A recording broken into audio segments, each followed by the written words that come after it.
who's joining us as well.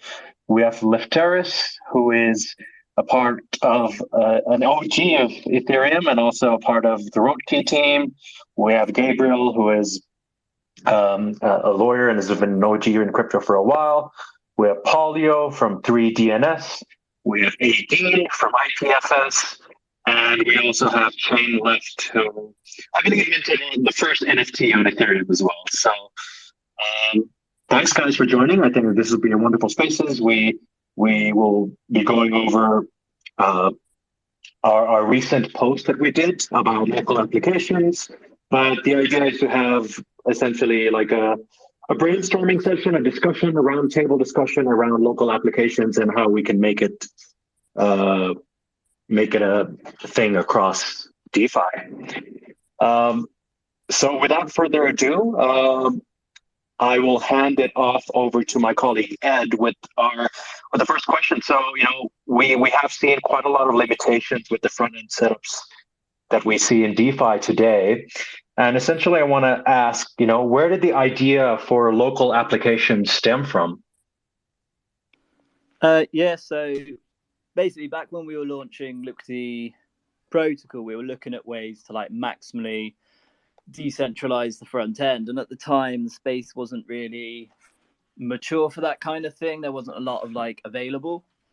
So we ended up going with a distributed approach, which helped with redundancy, and we have multiple front ends running still today. But but what we saw is we still have a distributed front end currently, but it's still subject to a lot of the sort of centralized pain points that exist in publicly serving front ends. And so recently, the motivation now, we've seen a bunch of front ends all being compromised through this category of hacks called front end hacks. And so it's that plus the sort of regulatory landscape, pressure coming in, saying basically that if you're operating a public sort of centralized, you're not really meeting the criteria for decentralization. So those two main issues really were the motivation for looking for an alternative approach to sort of distribute front ends that can address those two issues. So how can we stop users getting rugged when they're using front ends? How can they have trust or confidence that the front end they're using isn't compromised? And how can devs distribute that front end in a way that's maximally secure for users, but also achieving decentralization in a compliant way?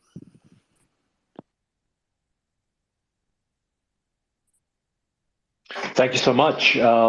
And based on, these thoughts that you've had, I think, you did come up with an idea for local applications. So if you were to give a kind of a TLDR for our audience today, what would a local application setup look like?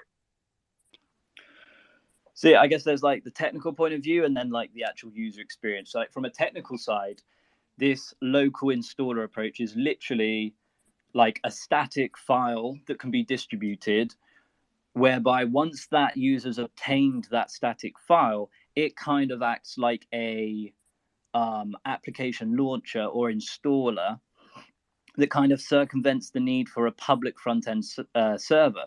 So if you've got DeFi projects that are publishing their source code already for the front ends, then you've got a place that you can sort of download that source code from, save it to your local machine, and then run it locally without the need for a public server.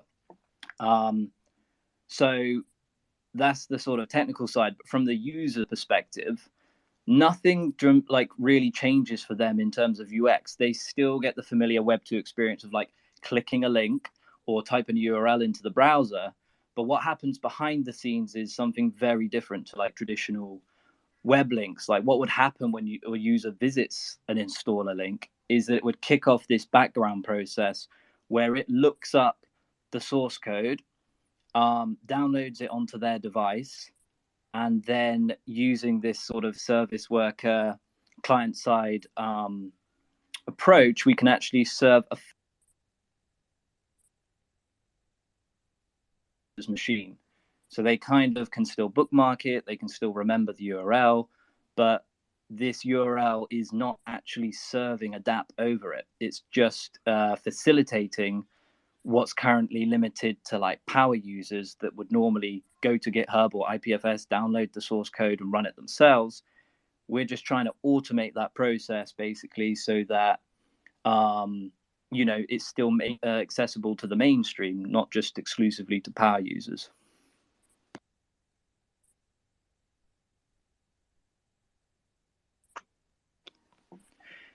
So just in terms of what you would actually see, if you could imagine that you've got this sort of like URL that can link you to the installation process for a front end. You'd just be using the DApp, like you wouldn't realize that it's actually not coming from a central server. Like say we were using it for Uniswap, you would see the normal Uniswap front end. The only difference would be that you've sort of trustlessly obtained it, and now you're storing that source code locally on your machine in an immutable way, meaning every time you come back to use the Uniswap front end via that URL, you're actually serving it from your local machine. So you'd end up with like a list of front ends on your local machine that you can run, and the ability to sort of access them at any time. If I can add to it, maybe from almost, let's say, an industry level perspective to better illustrate what is the big value of this. In a world where local app is adopted, it essentially greatly reduces the attack surface on the front-end medium for all apps that have it available. In the sense that in the current flow, users go to a website every time he interacts with whatever tab, Uniswap or whatever he wants to use. And as we've seen recently, because of DNS or other reasons, that website might be compromised. So that means if the user does any interaction with that website, his funds are potentially at risk. In a local app world, the attack surface becomes limited to essentially the first time a user uses an app, which is when he installs the app locally on his machine. And here, I imagine Ed could work you later on everything that is on vision for version control and making sure it's as limited as possible. But assuming, for the sake of the example for now, that the user installs a proper, validated, correct version of the frontend, then that is game over for the attacker. Because, it's done. The user has his local, proper, verified, validated version on his machine. And now it doesn't matter what happened on the front end or the other part of the app, because the user is kind of protected thanks to the virtue of his installation being local. So that's really the one of the main benefits, in my view at least. Well, it definitely is, and I think I just shared on this Spaces an infographic that Ed has done, which shows essentially the differences for the user when interacting with a private front end that is local to their device. Ed, maybe do you want to just quickly go through the infographic just so that our audience gets an idea? Yeah, so let me just get it up. So yeah, so hopefully you can see, like, on the left side is how users traditionally access dApps, and on the right side would be how it's done with a local installation approach. So typically you'll have like the open source code base for Uniswap or Liquity, where the source code is available. And then what dApp authors normally do is they then centrally run a Web2 server to enable users to actually access that. And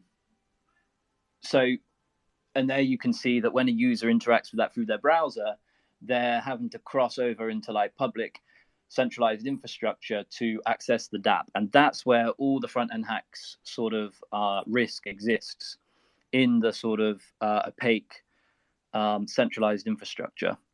So what the whole purpose of this approach is to try to minimize the trust that users have to put in centralized infrastructure, such that we move away from the model whereby every single time you use a dApp, you need to trust that it's not compromised, to an approach whereby you only need to trust that the app installer that you obtain the first time you ever access it. At that point, you need to trust that infrastructure isn't compromised.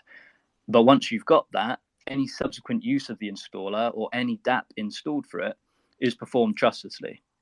So we're actually looking at like if we can remove this trusted touch point entirely with the use of like browser wallets and extensions.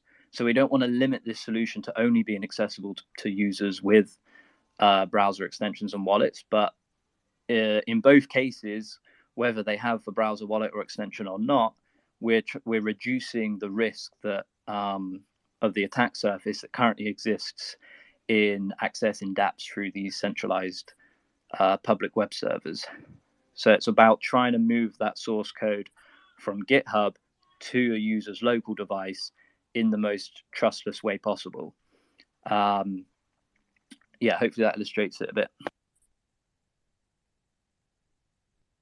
That's very, very cool. Thank you so much. And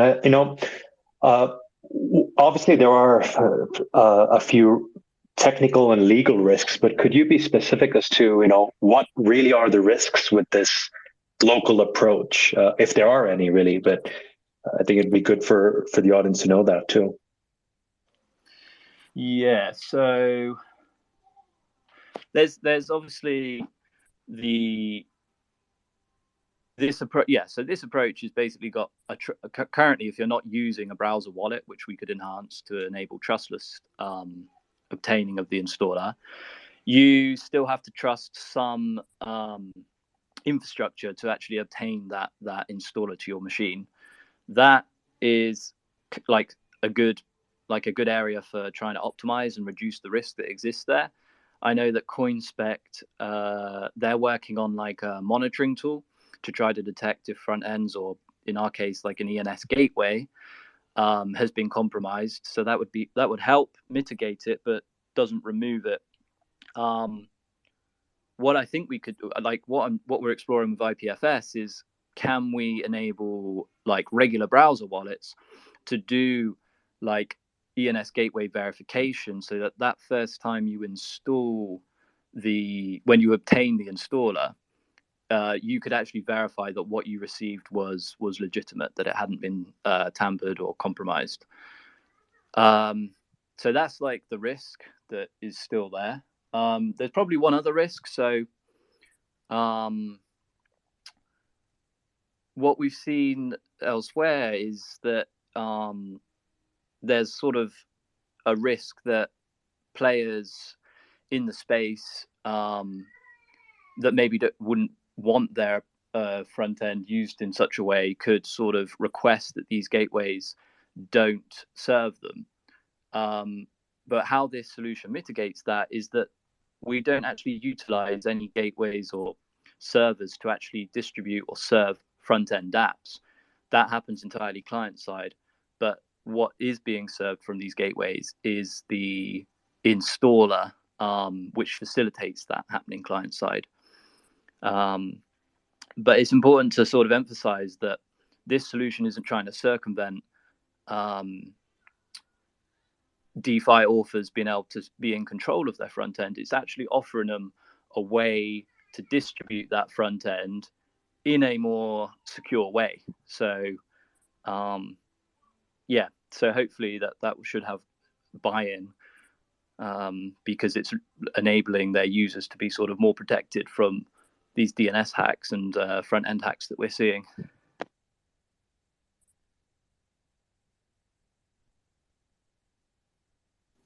Hey, can I chime in a tiny bit about this, about the sourcing a local app? Yeah, please. All right. So,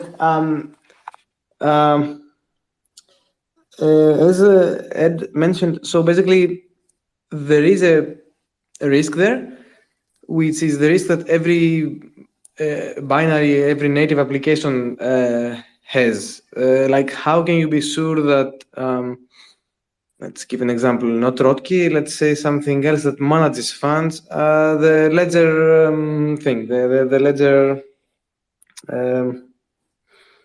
live, they call it. So this is also a native application for all operating systems. How can you be sure that it's not been tampered with, and you're not downloading a tampered binary that will steal your keys or who knows what? So this is a risk that local apps have, and it's not very easy to address. There is operating system specific ways, and I can tell you those right now because we use them also in Rotkey. For Linux, it's the most simple. You just sign it with a GPG key, and then you can ask the users to manually check the signature. If it matches your signature, then they have downloaded the correct binary. For Mac, it's there is an affordable way. You can become an Apple developer, and then you can sign the binaries with a key that you get by being an Apple developer. And the operating system in Apple actually does this check for you. If you have ever downloaded binaries from the internet, they always tell you this is not a trusted or a signed binary. So this is a very cool way that Mac does stuff with, and it's really affordable. It's $100 per year. And for Windows, there is something similar, but you have to buy some really expensive keys, and they gather reputation, and it makes the Windows Defender not tell you that this is a nasty binary that can harm your computer, but there is a lot of false positives. I wish there was a better way for Windows. But at least if you buy a key, and they are much more expensive, so like maybe $1,000 per year, you can sign. So the key, you do KYC for your project, company, or whatever there is behind, and then the name of the company is attached to the binary, and Windows verifies that it's correct. And it tells you, okay, this binary is from, for us, for example, for Rotkey Solutions. For Ledger, it will be Ledger, whatever their company is called. So there is these ways for native applications to check.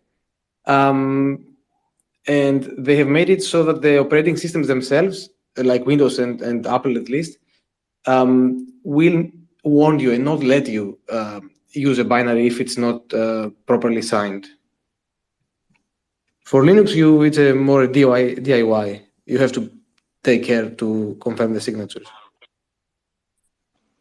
Yeah, and that's so that is what we're trying to utilize in the approach. So like if you publish your source code to somewhere like IPFS, then they already generate like a content hash which is verifiable, meaning the actual downloading of a dApp source code from IPFS can be verified end to end, which is really cool. And maybe Adine, you can talk a bit more about that.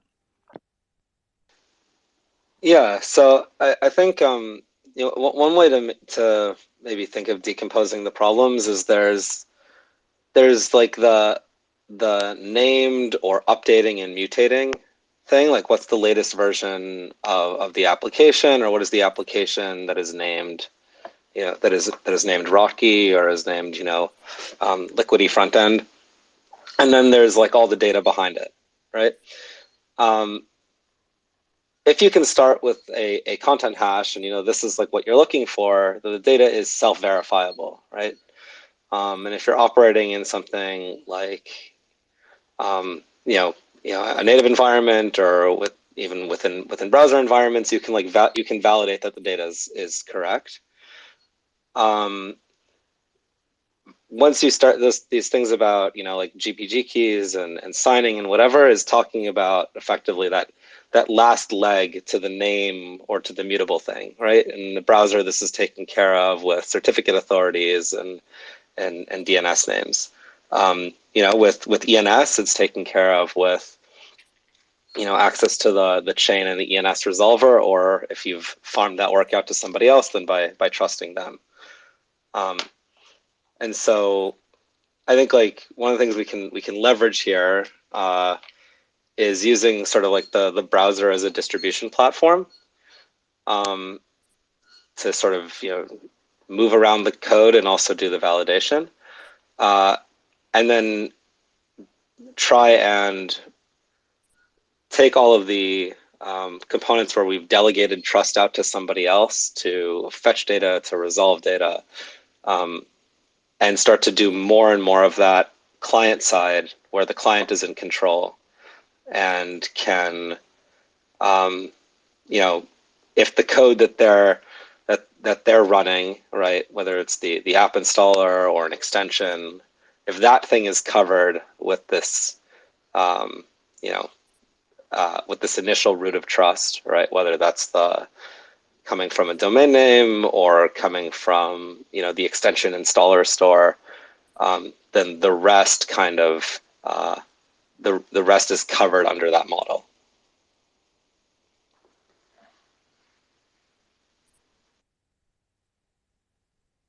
Oh, very, very well said. Yeah, I would think, if there's a pretty clear delineation between how it's done today, where running the front end is either done through the DApp author centrally hosting it, or even if we use the Liquity approach where it's distributed hosting, where a community member or so there are third-party front ends who runs that, and instead we delegate that to the user.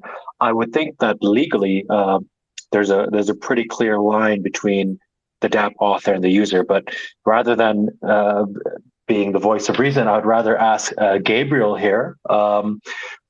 If we were to go down this local applications approach, what are the potential legal and regulatory implications? Is there pretty clear? Is it actually better? Like how we think it is? But it would be good to hear your thoughts on this.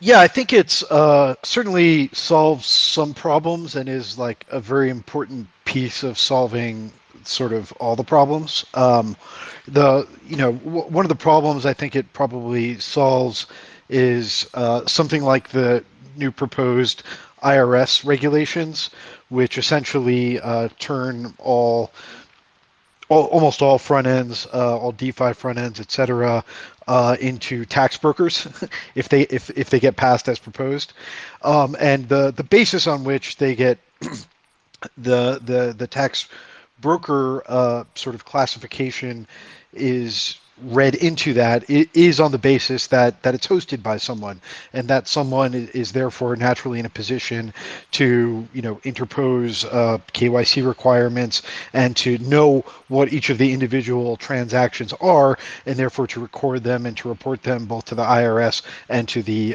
transacting party. Right.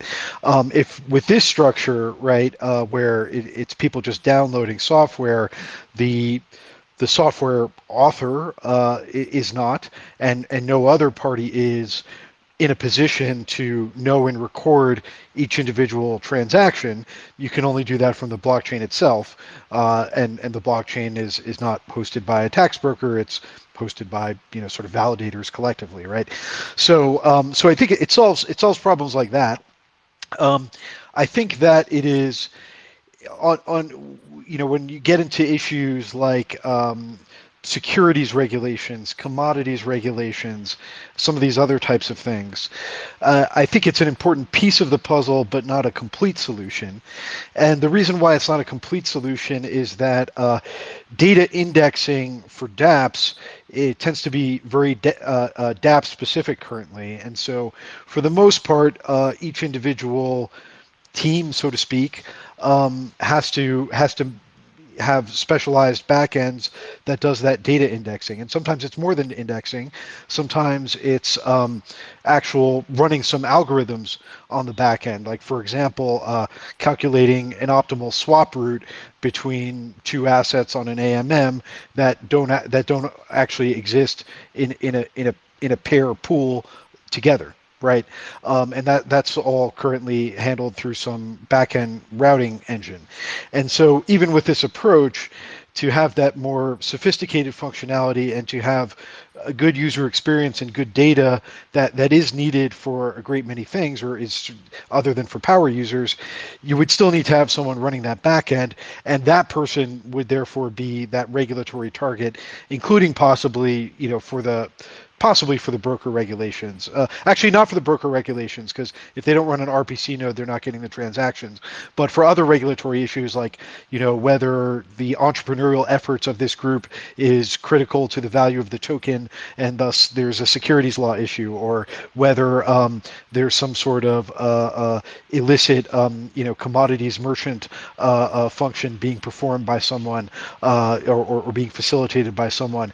It doesn't fully address those issues, and we need a way to decentralize that data indexing aspect of things and some of those other back-end algorithmic functions.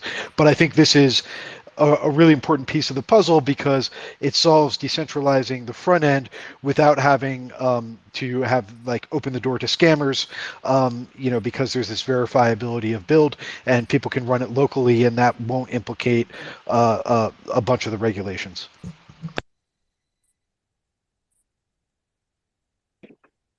Thank you so much for that, Gabriel. As we all know, like this solution, it is decentralized, but it also does require some reliance on public infrastructure, and we do have both 3DNS and IPFS here in the spaces. I do want to ask a question to Aideen, for I think some of the non-techie people in the spaces as well. Could you elaborate a little bit more on the role that IPFS can play in this local application uh, world that we want to move towards? Yeah, so I guess I'll break it up a little bit into, let's say, some of the technical pieces, and then sort of as we maybe expand outwards. So maybe at the simplest level, if IPFS is the content addressing project where you have like a hash of some data, and then you fetch the data and validate that it's correct, then you're using this to distribute all of the DApp assets, right? So that's the front end, all the images, all the scripts, all the things that are needed to make the application go. And as I was mentioning a bit beforehand, if you think about dividing things up as the mutable data and the immutable data, right? For anything that's doing the immutable side of the house, the IPFS is a very natural fit, right? So if, for example, you use ENS to resolve to a CID, and then a content identifier, right? Like a hash, and then you load, and then from there, once you've done that initial lookup, you can use IPFS to load the rest of the assets. There's a similar sort of story that happens with even with ENS, where like you could use some of the new Ethereum light clients that have emerged since the ETH2 merge, where you can have something that tracks the latest state of the chain, but then you send out ETH get proof calls to fetch the data, that allows you to actually fill in the blanks of like what is the latest value for Vitalik.eth. And that's sort of a very IPFS-like thing to do. The other is that we have a number of people and talented folks in our ecosystem who spend a bunch of time thinking about the shorter and long-term integration story in places like browsers. So this includes standards and UX work for how to support local web apps nicely. So there were some changes in the last I think year or two around adding Netlify style redirects, because that's something that progressive web apps tend to rely on. But that also means interacting with people in the browser space, like browser vendors or groups like Igalia, groups that are straddling between the crypto space and the browser space, like Brave, right, on how they can even be further ahead of the curve and supporting these types of integrations, and generally make this local first kind of deployment work well. So that's I think how I see the IPFS space helping to this greater endeavor. One really interesting, point kind of that you made there about like local resolution, right? And the power of IPFS being that once you have this content hash and you have, a means to look it up, it's very easy to verify and render. that information, right? And then it's like the role of, okay, we've got secure methods to deliver data. We have secure methods to, verify the data that we've delivered is valid relative to, our ability to like say like, hey, this was the version we're actually looking for, right? Then it becomes, like you're saying, the big question of how do you connect the dots in, traditional browsers and make this more available, right? Because at the end of the day, you need some points of trust, and it's trying to push that point of trust as low down as possible, like either as close to the protocol that's running the decentralized front end, or as close down to a community supporting an app, as opposed to having to rely on somebody else. And I think a very kind of interesting thing that at least we're working on there with 3DNS, right, is with websites and websites having DNS records behind them.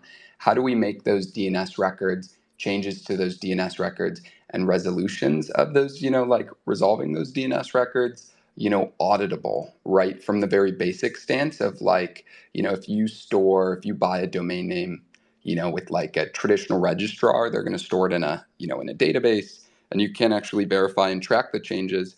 But, if you were to move that domain name entirely on chain and store DNS records on chain, while the, resolution of that might still hit, traditional stuff, it's now you've got the data in a public, verifiable, auditable place, right? So it's like two parts with that, right? Is it's like if we can at least from the 3DNS side of stuff, right? What we're working on is if we can give people tools to like pull up DNS records, historical DNS records, look at like DNS records relative to a specific domain, and then add in new things, that we've seen, be supported with, ENS and like eth.limo and eth.link, to then point to, almost these new kinds of DNS records, right? If you almost think of like, IPFS, content hashes is like a new kind of DNS record, right? In which it's like you're looking for a very specific type of, version data. We can help kind of like close that gap, which is pretty interesting. Yeah, I see 3DNS as like potentially quite an important piece, because that whole category of hacks that's happening at the moment is like domain registrars getting socially engineered to giving DNS, like giving control of that domain to an attacker. If instead the DNS records are like owned on chain, then that just doesn't exist anymore. Like you literally can't hand over that DNS. You can't hand over like domain control to someone that doesn't own that record. So that's a real benefit I see there with 3DNS. Yeah, something else there that sort of I guess speaks to me is it's like part of I guess maybe the journey that we're going on here, as going from you have a single trusted endpoint that you have to hit, right? 1.2.3.4, and then you send them an HTTP request, to an API that you can send lots of people. You still have to trust that one of them is giving you the right result, but it's an API that you can ask many people to resolve, and then move towards actually it's a verifiable API call, right? I can make that call to someone, or I can do the work myself, and I can verify that it was correct, right? So I can choose to ask 3DNS to resolve the data for me, or I could, I guess, go on chain and go resolve it myself, right? But those are sort of like the API options available to me. And then it's just like, oh, can I actually even move even more data towards my end and actually do the resolution myself with with calls directly to the chain? If so, great. If not, even the API calls are better off than just asking 1.2.3.4 to resolve the data for me. Yeah, exactly, right. Because it's like the crazy thing about, front ends and websites is there's so much that goes on behind the scenes, to just like render a page. And then I think, as like we've all learned here is decentralizing front ends is really complex, and there's like a lot of different, pillars that need to be, you know, decentralized in the back end, right? One very simple one is, okay, where does this website even point, right? What are the, DNS records, right? And that's one thing we've hyper focused on, giving people better auditability, access control, and permissions around, right?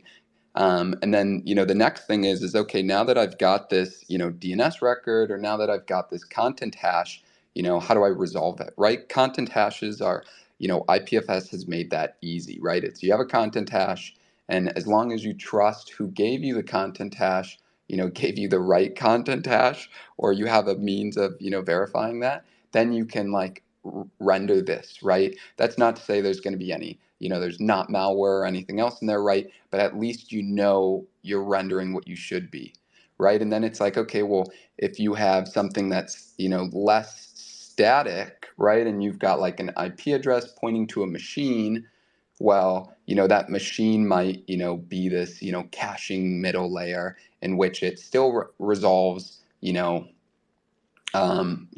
like decentralized front ends and IPFS, stuff stored on IPFS, but it's done in a more performant way. Then it's like, okay, well, now you're trusting this middleware again. So where can you, put in checks and balances, maybe, again, back on the user side, to then verify that, like, hey, this data that's given to me is correct, right?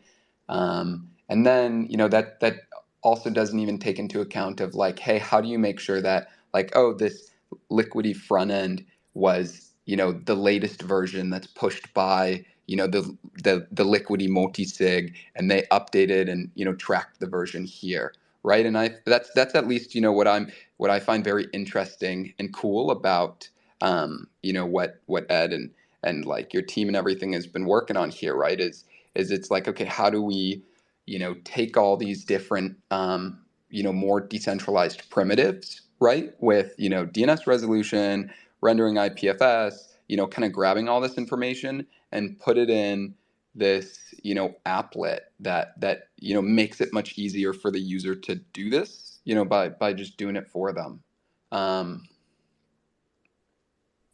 Yeah, but it's come a long way.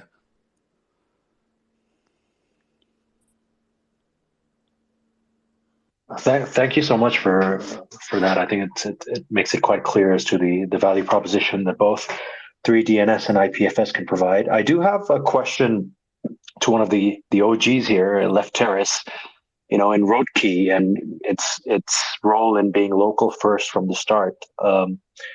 If you could maybe expand a little bit on what Roadkey is, and also your experience in what we can really do across DeFi in trying to ensure that local apps become something of the norm. It'd be good to understand from your experience what's happened, and how we can make this a little bit kind of an industry standard across the board, really.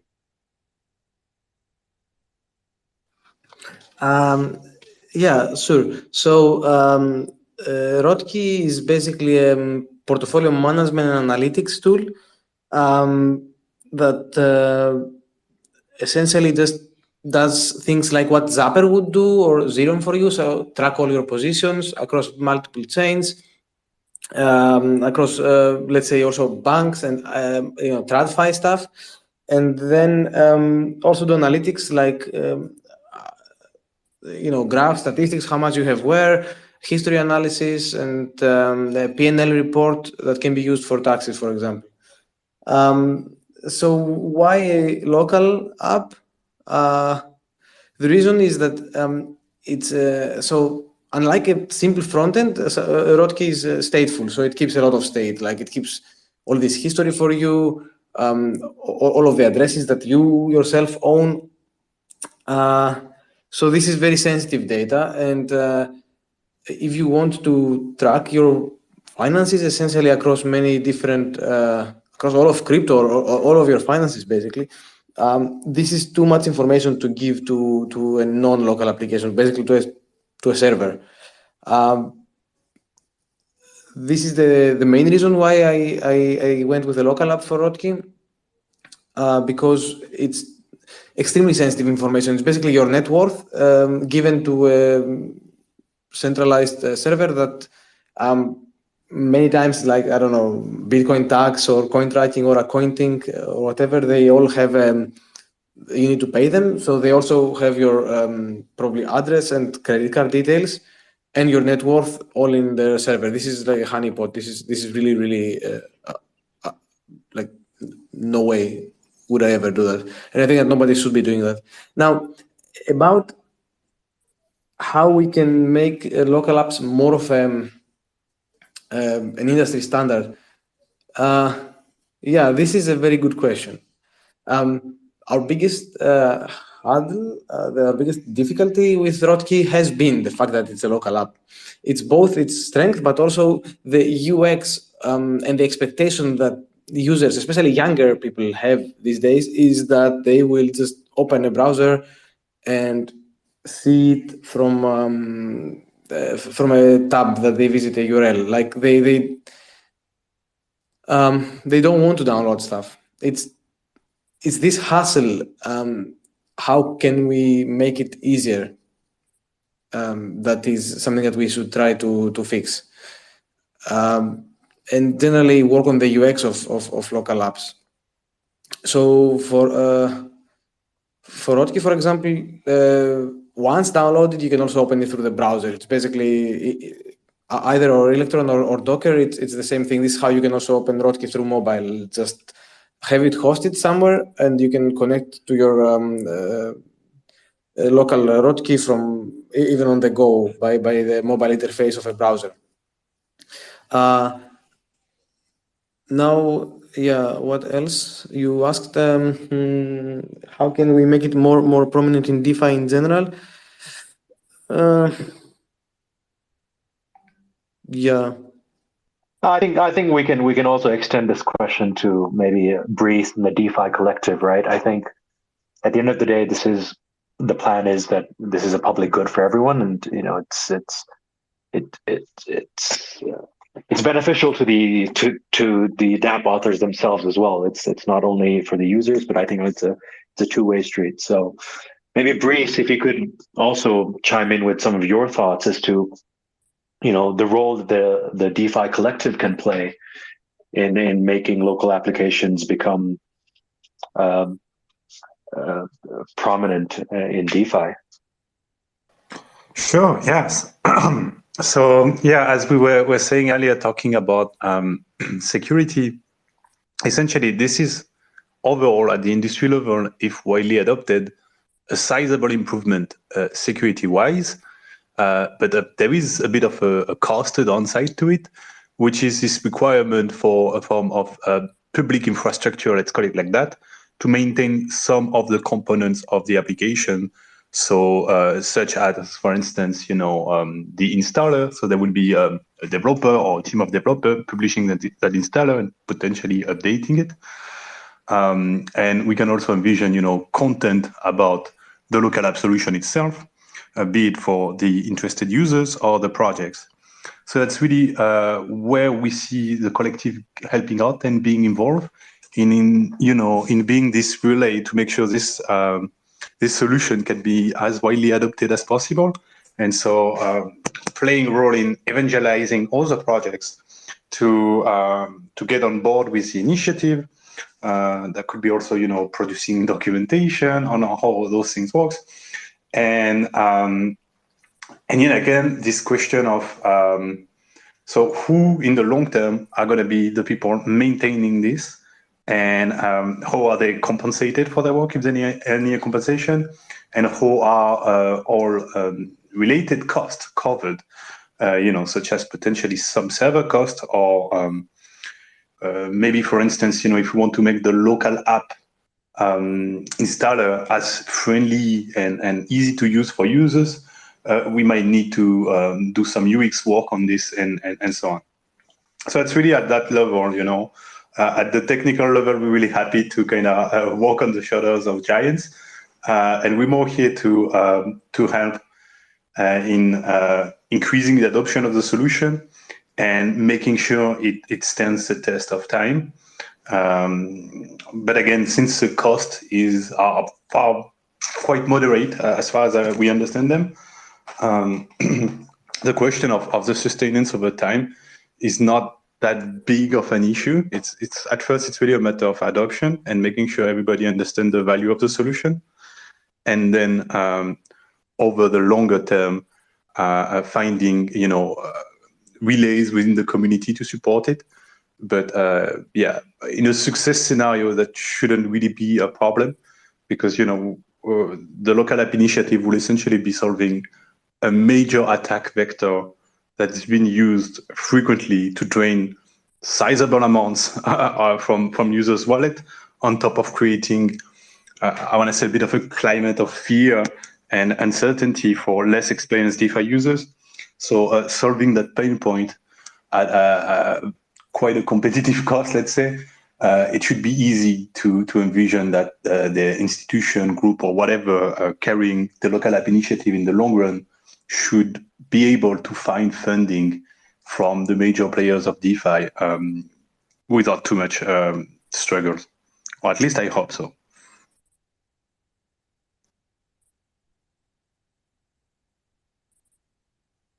Very well said. Did any one of our speakers have any questions before we can maybe open it up to our audience and to see if they had anything else? Yeah, quick one for Lefteris. Like, totally agree that like the UX of like native binaries or like native apps is not good. Like, if we can, it's like we want to maintain the Web 2 UX as much as possible. Like, keep everything in the browser. Any device with a browser can then sort of use it. But like, obviously, you chose native binaries. Was that because there just like wasn't a good way to distribute the app through the browser at the time, or was it a different reason? No, the browser has too many limitations for what we wanted to do at Rotkey, and it still does. The sandbox is basically of a browser. For just the front end of DeFi, probably that wouldn't be a problem. Probably, but we keep too much data. We do a lot of analysis. Use the file system of the user, and it's much easier outside the sandbox of a browser. Sandbox. I don't know if it's called sandbox. But, is that like a security concern around keeping that data in the browser, in browser storage? No, it's much harder to create an app like this. There's the technical limitations that exist for creating basically an add-on or what else? Wait, how would you do it? Yeah, basically you would need an add-on inside the browser. You would need to keep the entire app inside the browser's environment, and that's it. It doesn't touch the local file system at all. It's don't remember the terms since I haven't done the app after all like that, but it limits you, and the reason why this limitation exists is for security, so that an add-on that is malicious can't touch your local system, which is what we want to touch. I see. Yeah, that makes sense.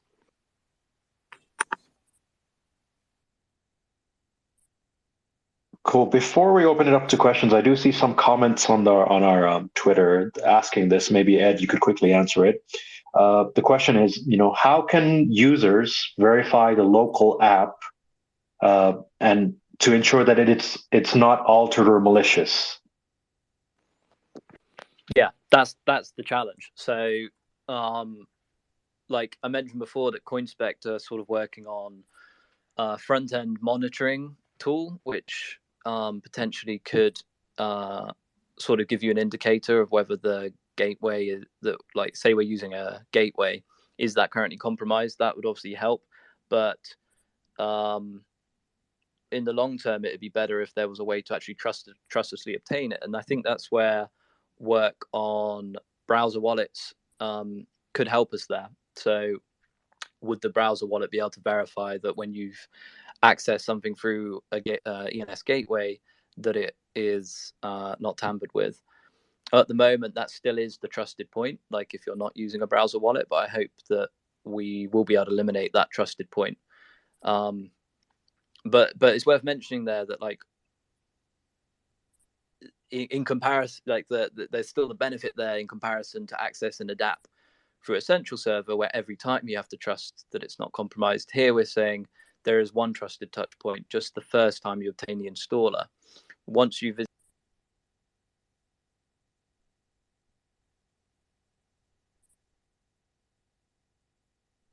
URL, it uses a service worker to basically block those network requests that would have gone out to the gateway, and just resolves it from your local machine instead, where it's stored. One thing I would add is that there's a spectrum here. I think where we are right now is you have kind of the extremes. There's a way to like do everything yourself, and there's a way to go to some website and like have it do everything for you. And you sort of have like, full trust or like, very, very limited trust. And I think we're trying to sort of fill in the middle space now, right? Where the amount of trust that you're using and the number of times that you're granting it are decreasing, and so that you can still decide if you'd like to go sort of power user mode, and maybe you have like Brave installed, and Brave will do more of the work for you, right? Or you're having like the browser, or you're having sort of this installer, and the installer will do the work, and it will delegate some work out. But I think it's like moving down this road where we're not just delegating everything out, and we're sort of paring that back as it's easier to do without harming the UX for users, because most users are ultimately going to choose the thing that has the best UX for them rather than the thing that has a worse UX but higher security, unless they really, really feel they need it. Yeah, I feel that's key. It's like, how can we still provide an accessible UX but minimize those trust points? So yeah, really we're shifting away from, say, the left side of the spectrum, which is fully trusted, to trust minimized, and then with like potentially browser extensions or wallets, we can hopefully get to a fully trustless. But yeah, this shift right now is moving from fully trusted to trust minimized.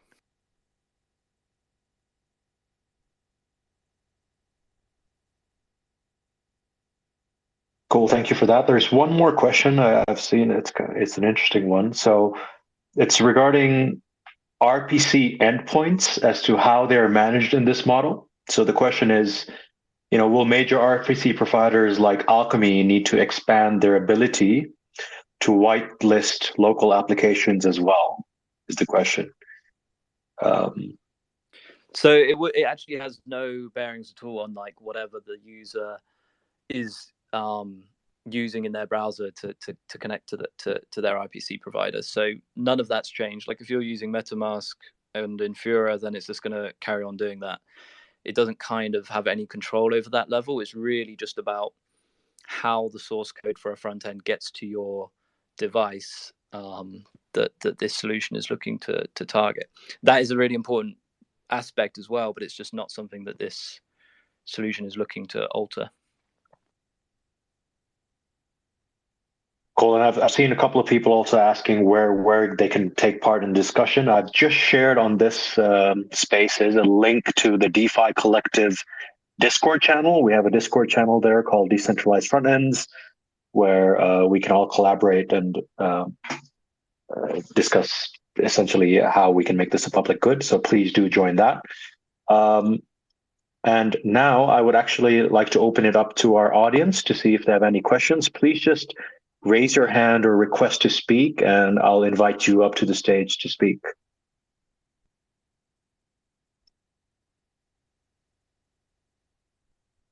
And while we're waiting for people to join, just to these speakers here, I mean, are any names you suggest for local applications? Should we just keep it as local applications, or are there any acronyms you feel would be good for it? Open to suggestions.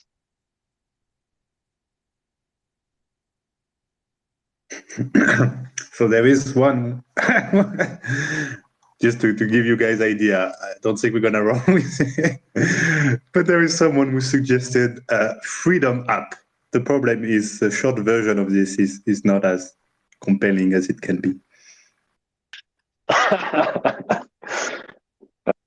Yeah, anything that emphasizes the fact that this is trying to move like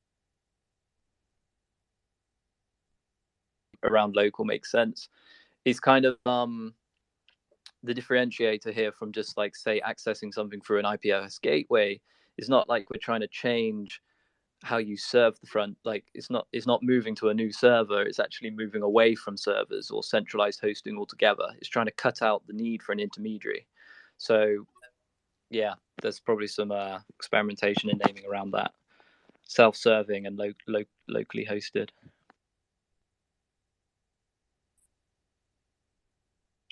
Cool. I've got two people here. So we've got Judah first. So Judah, please go ahead and unmute yourself and you can ask the question. Hello, everyone. Maybe I'm asking a silly question, but I want to know what is the benefit of having a decentralized front ends.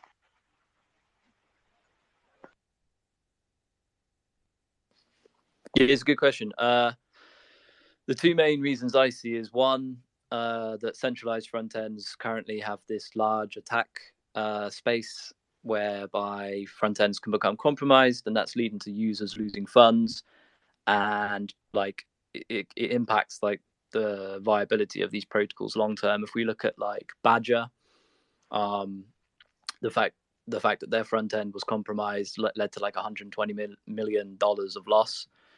So that's one aspect, like improving confidence in users that the front end they're using isn't rugged. And the other aspect is really around regulatory landscape. So it's looking pretty clear that if you run a central front end, you will be categorized as an intermediary. You're like forming a relationship with the user through that front end. So if we can actually decentralize the front end and remove the need for an intermediary, there isn't a person to regulate in the middle. Like decentralization to be more close to the client, you mean like on a country-wise or on what level you mean? Yeah, decentralized. Well, it would be decentralized geographically because every user in every location would have their own copy of the front end running. But it's decentralized in the sense that, well, two aspects. One, users can actually verify that the front end they have isn't compromised, which doesn't exist today in centralized ones. And decentralized in the sense that we remove the need for a central party to be operating like a front end. We remove the operator or offer an alternative to that central operator. You mean like an idea like CDNs, like?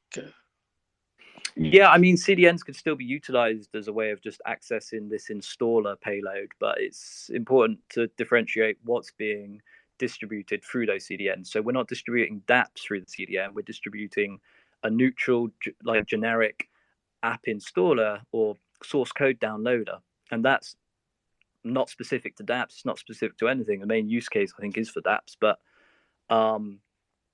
yeah, it's basically about trying to remove the need for that central middle party between you and the source code of the front end. So if you imagine going to GitHub now and copying the Uniswap source code to your machine and then running it locally, that's effectively what this solution is trying to automate for you. So you can do that without being a power user. You can just do it through clicking a link. So you mean front end to be installed, not browser type, right?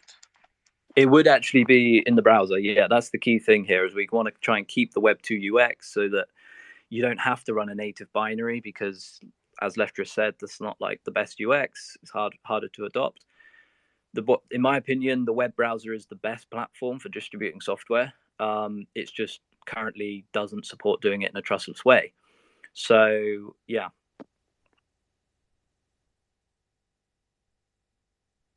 Yeah, okay.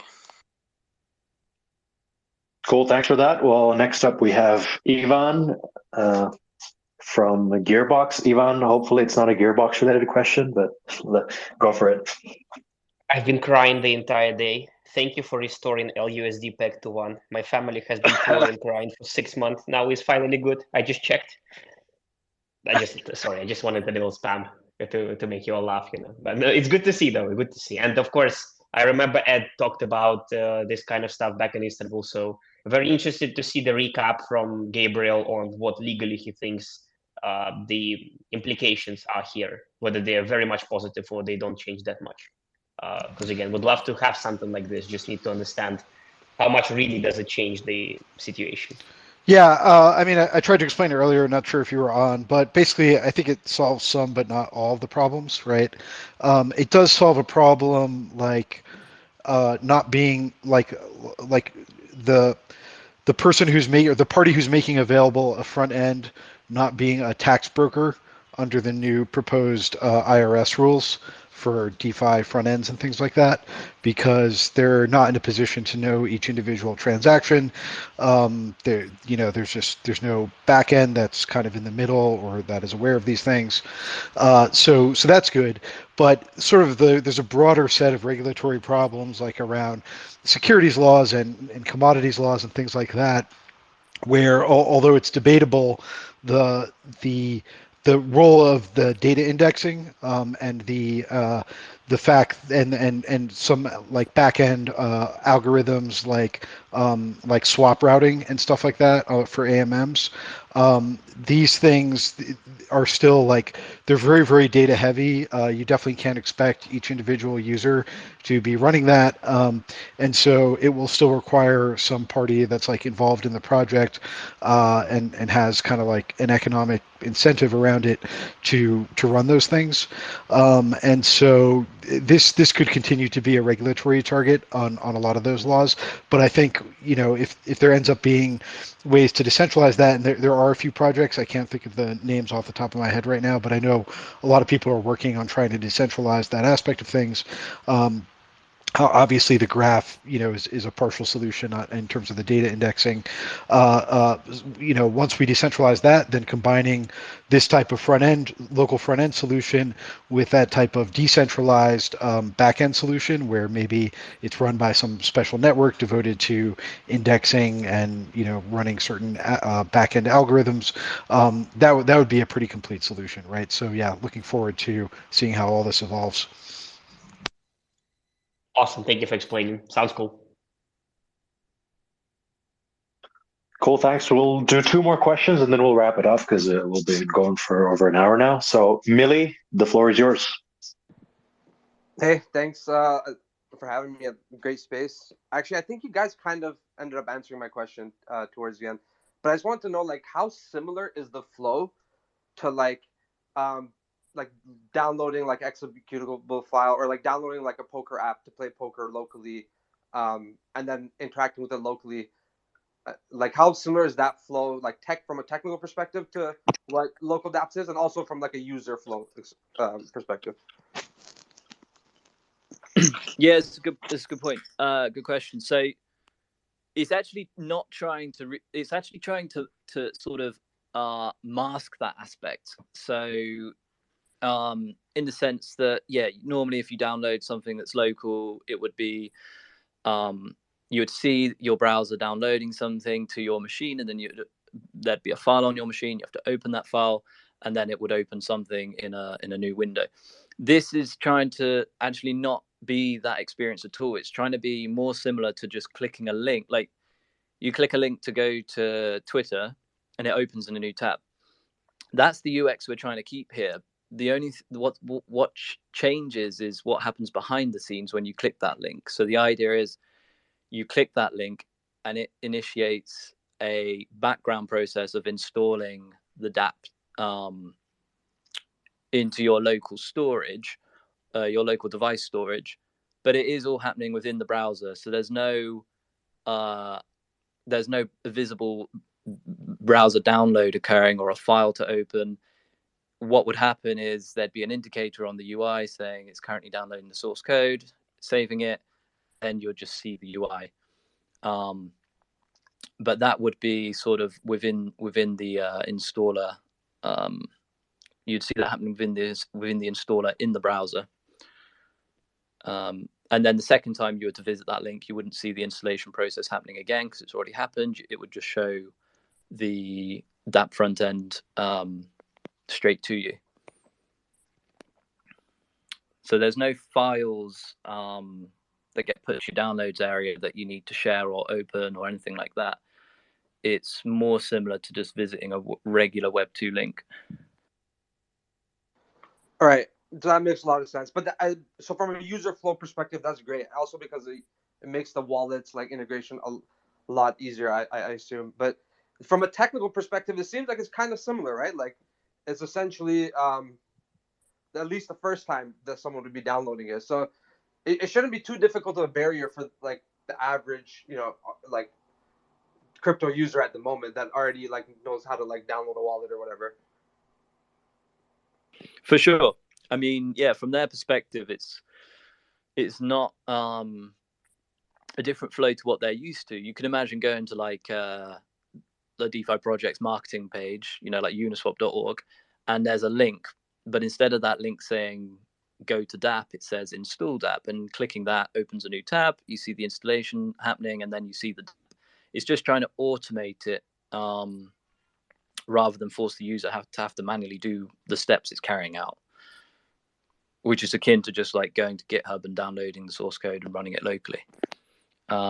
So yeah, the idea is to try and not create a friction in that UX. It should just be sort of as minimal and transparent in the background as possible. The key difference, though, being that it is verifiable, whereas just clicking a normal web link isn't.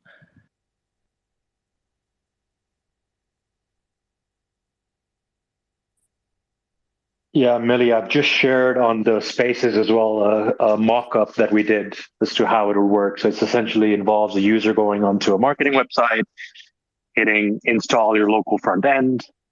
The front end opens up in a new tab, and then in the background, it's being installed into your device. So it's pretty seamless. Have a look at that. Cool. So one last question. I'll leave it to Eric. Please unmute yourself and you can ask the question. Hey guys, glad we're all talking about this topic now. Before the question, one other potential benefit of this is getting around all the front end fees that are going live now. I suspect if you go to Uniswap, they may not want to direct you to this, but just a comment there. The question is just, I think I'd asked this in the Discord, but would be good to talk about here is the ultimate goal of this to make this something like an ERC, just so that we can potentially generalize it beyond Liquity? And I guess if so, I'm not actually too familiar. Like, have there been past attempts to standardize this either via something more formal like the ERC process, or kind of something a bit more less formal and kind of grassroots?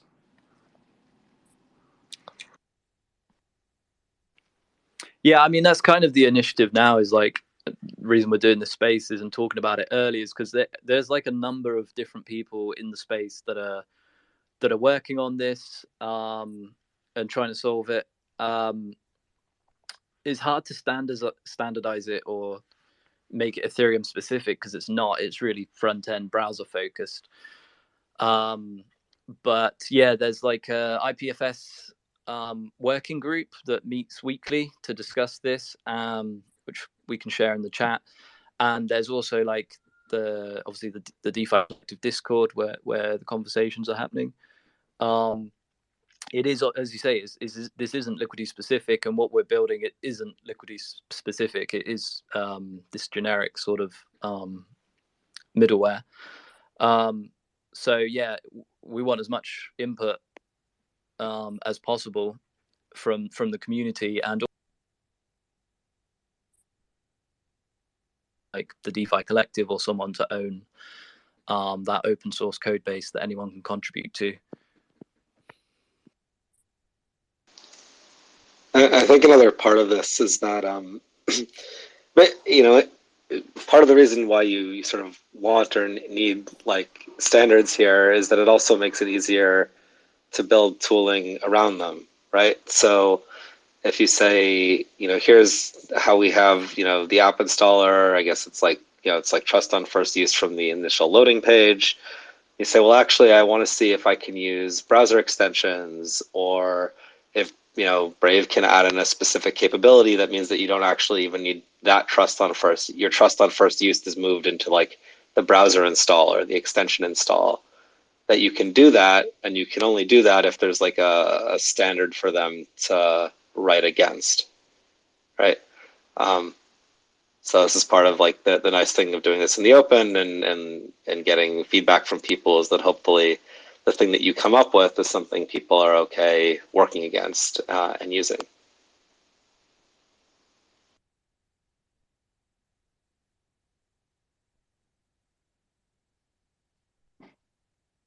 Cool. Well, thank you all for joining the spaces. As I mentioned earlier, we do have a Discord group where we're pretty much collaborating with other folk to identify what next steps are in terms of making this happen across DeFi. To make sure to join that, I will also link the Telegram group that the IPFS folk have, where they essentially have a discussion on how we can move things forward there as well.